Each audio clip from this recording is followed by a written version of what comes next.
Enigmatic and imposing, Convento do Espinheiro rises on top of a hill just 2 kilometers outside the city of Évora. The monastery, now renovated as the result of an architectural intervention of great technical rigour and worthy respect for the historical building, contains a magnificent hotel with 92 rooms and suites.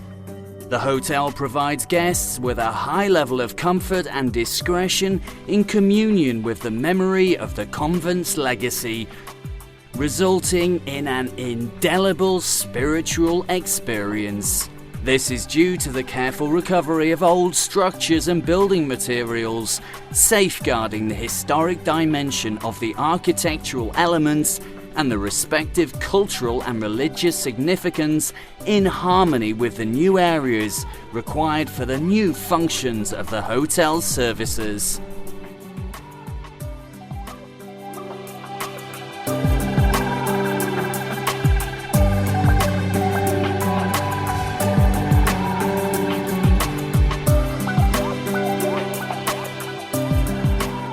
The legend says that around 1300, the Virgin Mary appeared to a shepherd on a burning thorn bush.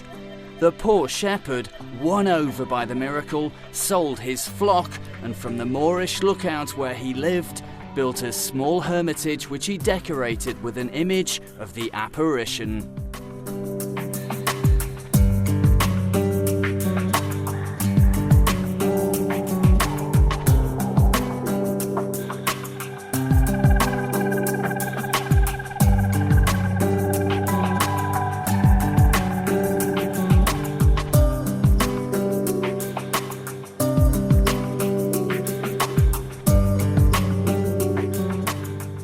Being close to the city, the hermitage attracted popular devotion from those living both inside and outside the city walls.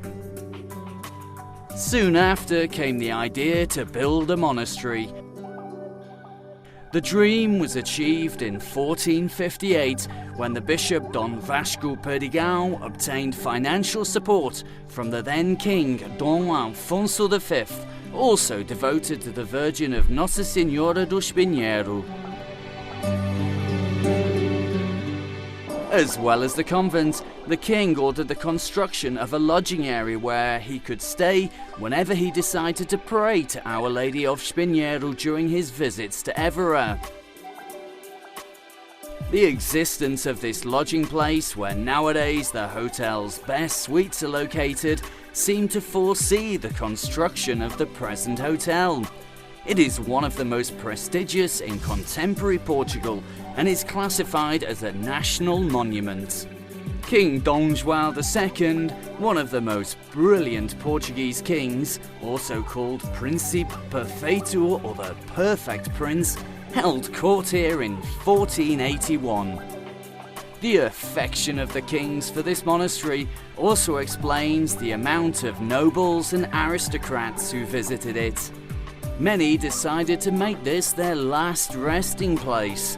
The main altar of the convent became the most illustrious pantheon of high nobility south of the River Tagus.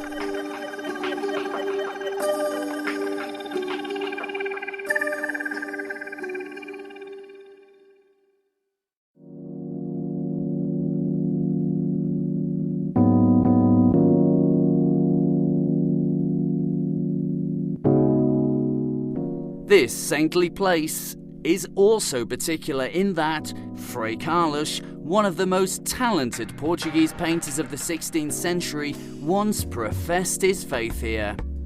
He set up a workshop in the convent and produced a large body of works, which can now be found in the Museum of Art Antiga in Lisbon, the Museum of Évora, and the Metropolitan Museum of Art in New York, leaving the marble frames empty in the Chapel of the Dead Lord.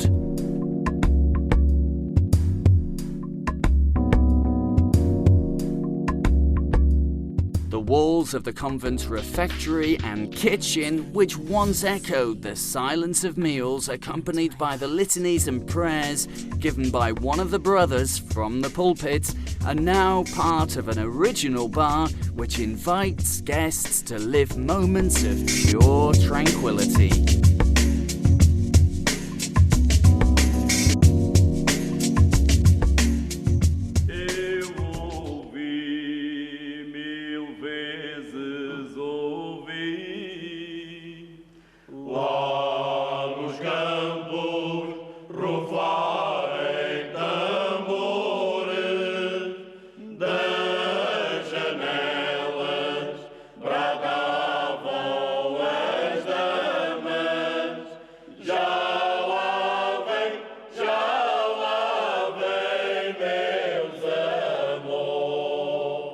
The cloisters, built at the time of King Dom Manuel I, can be used on a daily basis or in multiple cultural events which mingle harmoniously with the spirit of the discoveries that have never left this magnificent place.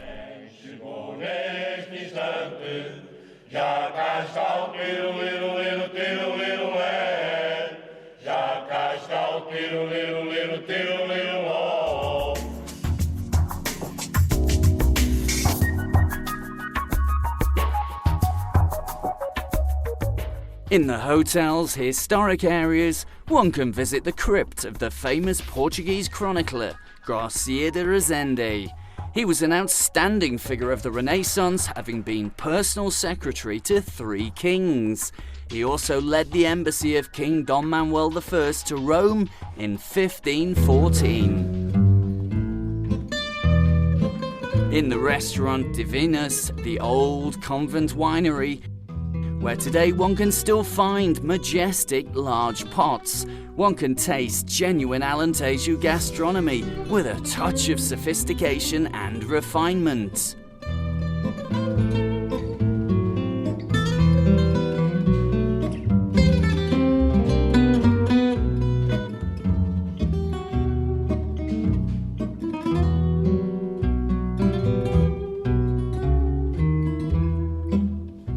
Das certezas que não tenho,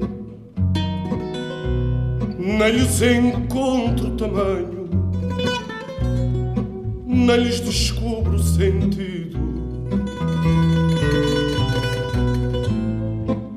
Deste povo que procuro, só vejo o lado mais escuro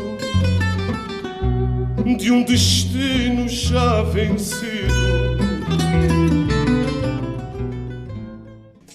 One can say that bread is the basis of Alentejo gastronomy. For centuries, pies de cabeza, regueifas, biscuits and other specialities were produced from the convent oven, delighting the Hieronymus monks which lived in this community.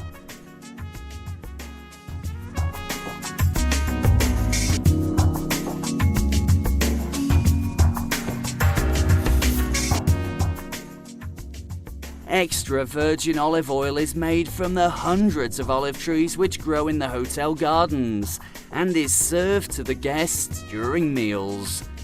This is a tribute to the old olive press, of which some parts still exist. In recent decades, wine has become an icon of the Alentejo region. Its best example is the legendary Pera Manca, produced by the Eugenio de Almeida Foundation.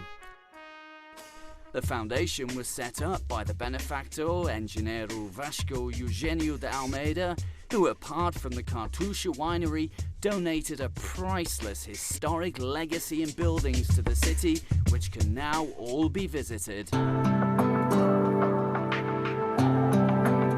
The cult of Bacchus can be found in the old Gothic cistern, which has now been transformed into the hotel's wine cellar, a place to be visited.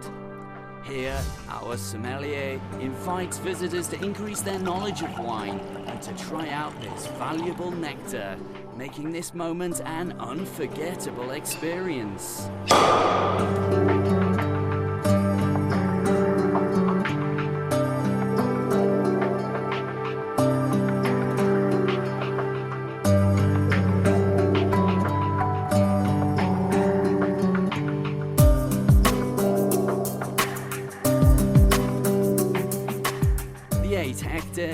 gardens call for pleasant walks and contain a varied number of facilities, among which we can recommend the Diana Spa, which for 3 consecutive years has contributed towards the hotel being awarded the prize as the best Portuguese spa resort.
Opt for a designer room where you can feel the romance of the cinema of the 50s, or for all the pervading history of one of the more emblematic rooms of the convent.